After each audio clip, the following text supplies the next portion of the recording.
Hi everyone, my name is Yusuf Oluwafemi Salako, popularly known as Ori David, a 500 level student of law, University of Lagos, and founder of the Ori David Consults. If you are new here, I say welcome to you, and do not forget to click on the subscribe button below so you don't get to miss out whenever I put up new videos. Today is Friday. Thank God it's Friday. And as usual, every Friday we bring to you the Write and Speak It Well with Ori David, where we teach you how to improve on your advocacy skills, be it written or oral advocacy. And in line with this, today we shall be discussing a very important aspect of written English. Ladies and gentlemen, today we shall be discussing the uses of the comma. You see, the comma is frequently used and also frequently used wrongly. And I must state it at the very outset that if you have ever been told that you should use the comma whenever you have short pauses, I would advise that you reconsider that advice. This is because that advice, although well meaning, it is hopelessly misleading. Because the comma has four distinct uses. I repeat, the comma has four distinct uses. This is the listing comma, or when used as a joining comma, or when used as a gapping comma, or when used as bracketing commas. In today's video, we shall concern ourselves with the listing comma and the joining comma. So without further ado, let's proceed. So when we speak of the listing comma, I must point out to you that the listing comma is used as a substitute for and or. We use it as a substitute for and or. So which means that wherever you can use either and or, you can use the listing comma. But I must also point it to you that the listing comma occurs in two circumstances. The first circumstance is that when you have three or more words, phrases, and even complete sentences, joined by and or, then you have the listing comma. What we mean is this: when you have three or more words, phrases, or sentences that have been joined by and, then you can use the listing comma in that circumstance. A simple example to illustrate this point: supposing you just have something like A, B, and C. Now we have three letters joined by and. That is the reason why we can have the listing comma after the A. Well, perhaps let us take copious examples to illustrate this point. So, supposing you have a statement such as the decision is wrong, comma, misleading, and chaotic. Now, we have three words: wrong, misleading, and we have chaotic. That have been joined by and that is why we can have what? The listing comma. The listing comma is after wrong. Another example is this: supposing you have Seun speaks English, comma, Shayo speaks French, and I speak Spanish. Now we have three complete sentences here. Seun speaks English. 1. Shayo speaks French. I speak Spanish. And it has been joined by and. The rule is that we can use the listing comma in this circumstance. And the listing comma is the one that comes after Seun speaks English. I must point it out to you that in these examples, the listing commas can be substituted with either and or or. So which means you can say, although I must also point it out to you that doing that might make the statements to be somewhat clumsy. So take for example, if I don't want to use the listing comma in A, B, and C, it means I can say A and B and C. Or I can also say the decision is wrong and misleading and chaotic. Or I say that Seun speaks English and Shayo speaks French and I speak Spanish. Somewhat clumsy. And that is the reason why the listing comma is more preferable in these circumstances. I must also point it out to you that you only get to use the listing comma where you have where you have 3 or more words, phrases, or sentences. Because the basic rule of the use of a comma or the listing comma is that you cannot join 2 complete sentences. You cannot join them with a comma.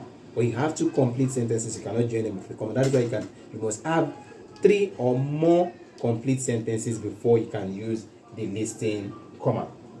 Now, another circumstance where you can use the listing comma is that we use the listing comma in a list. We use the listing comma in a list of modifiers. We use the listing comma in a list of modifiers which all modify the same thing. Which all modify the same thing. What does this mean? It means that in this particular circumstance, there will be usually no and present at all. But again, such a comma could be replaced by and without basically destroying the sense. So let's take some examples of how we can use the listing comma in a list of modifiers that all the modifiers modify the same thing. So let's say we have, for example, let's say we have something, so let's say we have something like this is a provocative. This is a provocative, comma, disturbing cook. Or let's say we have another that says a long and dark and glossy hair fascinated me. Now, when we examine this, we can try to observe the difference in these 2 examples. Now we have, this is a provocative, disturbing cook. Now, provocative is a modifier. Disturbing is another modifier. And they both modify this word cook. So the cook is provocative and is also disturbing. So you use a listing comma where you have modifiers modifying the same thing. But like I pointed out, in this particular circumstance, you can also substitute the listing comma there with and. So which means here we can have, this is a provocative and disturbing cook. But the only problem is that in doing this, in some circumstance, you find that the expression will be somewhat clumsy. Now look at this. We have a long and dark and glossy hair fascinated me. Why? Because we have decided to substitute the where we should have used the listing comma, we decided to use and. Because remember that the listing comma is a substitute for and or.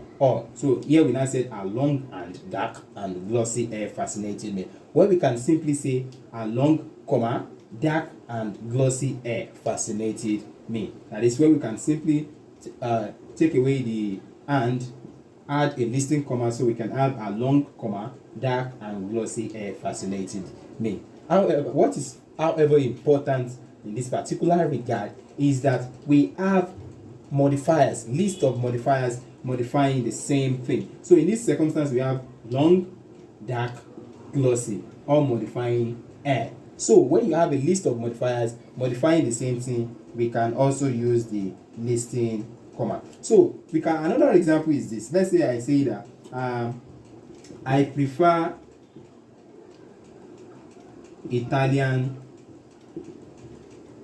shoes to others.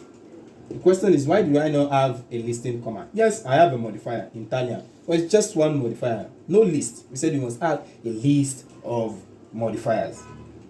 You must have a list of modifiers and they must modify the same thing.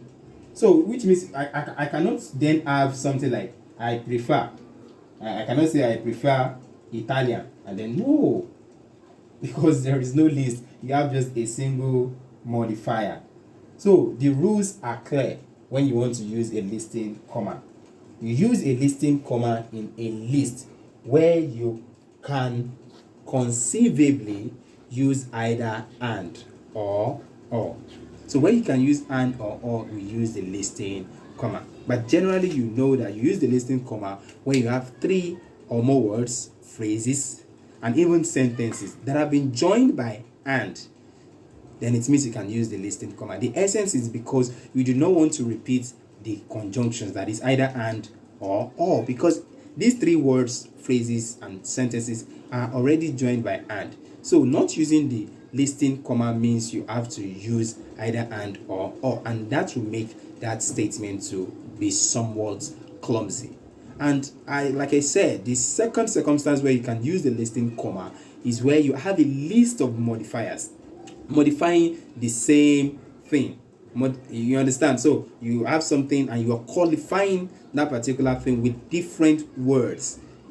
It means you can also use the listing comma, like we examined here where we said it's a provocative comma disturbing cook. But like I said, you can take away the listing comma and substitute it with and to have this is a provocative and disturbing cook. And this is the first use of the comma. Now we shall then proceed to examine where we can use the joining comma.